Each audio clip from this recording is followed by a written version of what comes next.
I think this is probably the most significant moment in the 3.5 years since this war began. It certainly is the most serious diplomatic moment that we've had. To me, what I'm most worried about is that I think there's been a material change on the ground to the detriment of the Ukrainians in recent weeks. Most of the experts that have made field trips there and others that are examining how things are going on the ground, I think believe that the Ukrainians are not just losing incremental amounts of land, it's becoming more and more serious. And so to me, that makes it harder for Trump to get a ceasefire, because I think Putin will be dodging and weaving throughout, because I think he wants to keep the show going because he's making progress. So we're just going to have to see how this shakes out. If Trump believes that Putin is too obstinate, it may be the case that Trump comes out of this annoyed and starts to levy sanctions on the Russians. In that world, and by the way, it doesn't sound like you have high expectations. It sounds like this is a lot of showbiz when I listen to you talk. You're not going to have a bilateral news conference if the meeting goes that way, right? How does Donald Trump stand out there with with Vladimir Putin and say nothing was accomplished? I think Trump may want to do the bilateral news conference unless it just falls flat on its face like the North Korean meetings used to in his first term. Because I think he'll try to say, we've got some momentum, we agreed on a few things. But I think you're right, though. I do think this is a lot of showmanship. I think this is Trump trying to begin a process that won't yield anything or won't bear fruit today, but he believes it might over time. But it's going to be really, really hard. I think Trump's trying to get the showmanship down, but I don't know if all the substance is aligned perfectly for a ceasefire, and certainly nothing lasting. Yeah. You mentioned the talks with North Korea. It's come up a lot of times recently, as has Helsinki. Those are kind of the two extreme versions we're going to have, right? Either seeming to placate Vladimir Putin or actually walking out on him. Is this somewhere in the middle then? I think so. I think Trump wants to be on the world stage with the world's greatest leaders. I don't think he wants to walk out on Putin. I think he wants to claim that we've made some progress. After all, I think Trump at its core, not just on Ukraine, I think he wants to have a better relationship with the Russians. It's not just that the Russians are coming to talk Ukraine. They want to reset the relationship, Putin said yesterday. They're bringing a lot of business people. I think that's appealing to Witkoff and Trump, who appreciate and love doing this in every sector of the economy. Increasingly that's the case. So I think this might be a larger moment for Trump to say, you know what, we're trying to put the bilateral relationship back on a sustainable path. And maybe that's the leverage to end a war, if this could be profitable for Vladimir Putin. But I want to hear more from you on that. You see this entourage with the president today. You've got the Commerce Secretary, the Treasury Secretary, both on board, ready presumably to talk business. The Secretary of State, who you would expect to be there, but after comments about potential arms control talks that Putin put in the water earlier this week, that takes on new significance.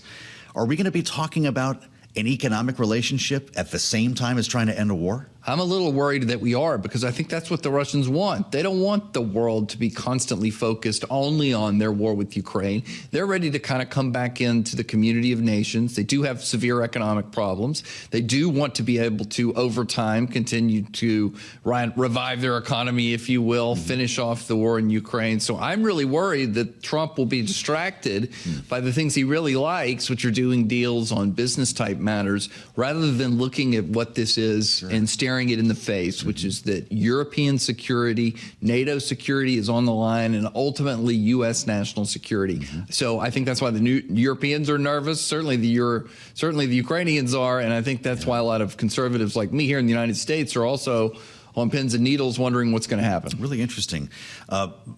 It's been noted that the Secretary of Defense is not on the trip today. Pete Hegseth stayed behind, even though, as Rick Davis mentions, he is technically the host. This is happening at an American military joint base. How do you read into it? Well, it's definitely, the same thing goes for Tulsi Gabbard. It does sort of make you believe that they may not be in the highest stead with the president. I think the president looks across his cabinet and looks to try and see who he can rely upon the most. And if they're not on Air Force One, I mean, even if he's were to come later, I think it looks It doesn't look great. It doesn't make you feel like you've got the power, the reflected power of the president. Yeah, interesting. I'd love to hear from you about the planning that went into this. You were doing advance on a lot of work for a lot of President George W. Bush's international summits. They had a week to slap this together. Yeah. There aren't enough rental cars up there. There aren't enough hotel rooms. Right. It's a day trip, apparently, for Donald Trump. How do you get something like this together so quickly? Oh, it's breakneck. I think the Secret Service have been running around trying to arrange things. It's clear there are not enough hotel rooms. There's not enough space for what's going on here. You needed many more weeks to be able to plan this and to give the locals on the ground time to prepare. So it's a little slapdash. It's a little at the last minute. Ultimately, I don't think it'll matter for history, but it's just sort of a reminder. And you heard Trump say it yesterday. He's already ready to select the location on the next event, which that's what gets me worried about the showmanship element of all this. He's ready to just sort of project and see where episode 2 of this saga will be.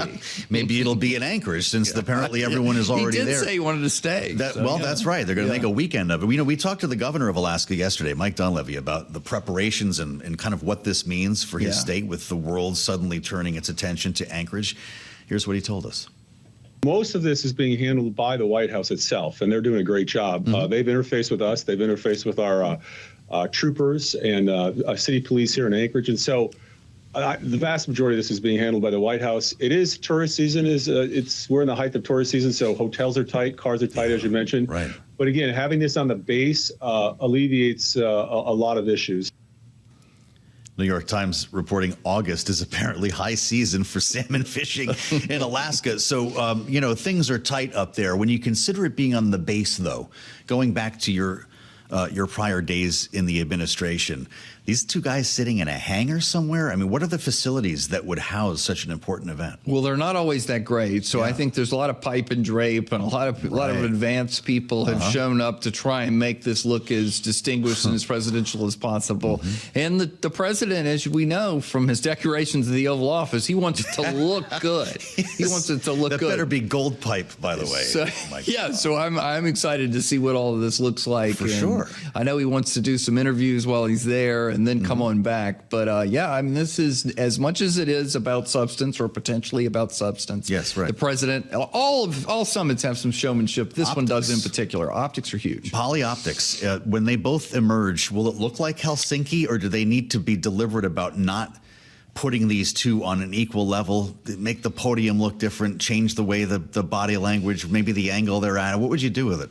Well, I would try to make the president come out of this looking like he's not the one that was dying for the meeting, and not the one who's dying for a second meeting. Right. I wanted him to have some sort of strategic distance from all of this and holding out the prospect of additional meetings. But Trump just operates differently. We would have dangled a meeting with President Bush over many, many months and tried to make substantial progress on a variety of issues before we would have just gone. But that's just not Trump's style. He just doesn't get it. He doesn't care about the way it's done in the past. He's ready to meet with the North Korean leader or Vladimir Putin, who's a war criminal.